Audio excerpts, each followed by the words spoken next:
বহু প্রতীক্ষিত রুট দিয়ে হাওড়া টু মালদা অবধি ছুটতে পারে নমো ভারত।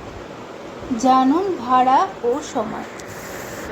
যত সময় এগোচ্ছে ততই বিস্তৃতি বাড়ছে ভারতীয় রেলের। সেই সঙ্গে নিত্য নতুন ট্রেন এনে সকলের যাত্রার আনন্দকে আরও দ্বিগুণ করে দিচ্ছে রেল। তারই এক অন্যতম নিদর্শন হল নমো ভারত। এই ট্রেনের গতি লুক সকলের থেকে আলাদা করে। এই ট্রেনের মাধ্যমে এক জায়গা থেকে অন্য জায়গায় খুব সহজে সময়ের মধ্যে ভ্রমণ করা যায়। তবে এবার খুব সম্ভবত বাংলাও এই ট্রেন পেতে চলেছে, তাও কিনা হাওড়া থেকে। হ্যাঁ, একদম ঠিক শুনেছেন।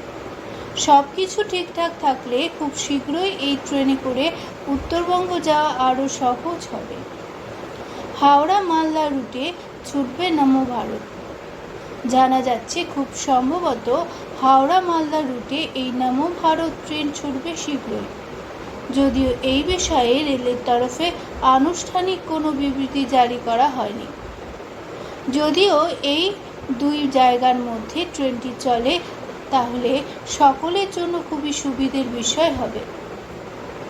বর্তমানে মোট দুটি নমো ভারত র্যাপিড রেল চালু রয়েছে।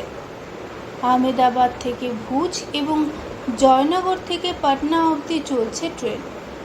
যদিও ভারতীয় রেল এখন হাওড়া মালদা টাউন রুট সহ বিভিন্ন রুটে বন্দে ভারত এক্সপ্রেস ট্রেনের এই মিনি ভার্সনটি চালু করতে চাইছে। হাওড়া মালদা রুটের নমো ভারতের স্টপেজ ও সময়।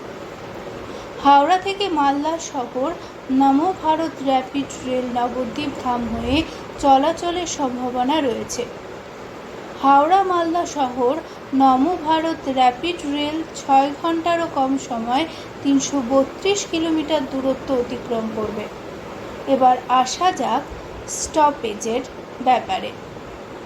সূত্রের খবর অনুযায়ী হাওড়া এবং মালদা শহরের মধ্যে যাত্রার সময় Namo Bharat rapid rail Bandel junction, Nabadwip Dham, Katwa Azimganj junction এবং নিউ ফারাক্কা জংশন সহ প্রধান রেল স্টেশনগুলিতে স্টপেজ দেবে।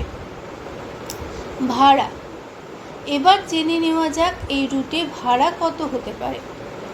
হাওড়া মালদা টাউন নমো ভারত র্যাপিড রেলে ভ্রমণের ভাড়া অসংরক্ষিত কামরার জন্য সম্ভবত 600 থেকে 650 টাকা হতে পারে।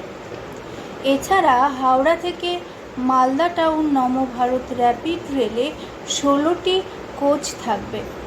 সব কোচই শীতাতপ নিয়ন্ত্রিত হবে, ফলে দীর্ঘ পথ অতিক্রম করতে অসুবিধা হবে না যাত্রীদের।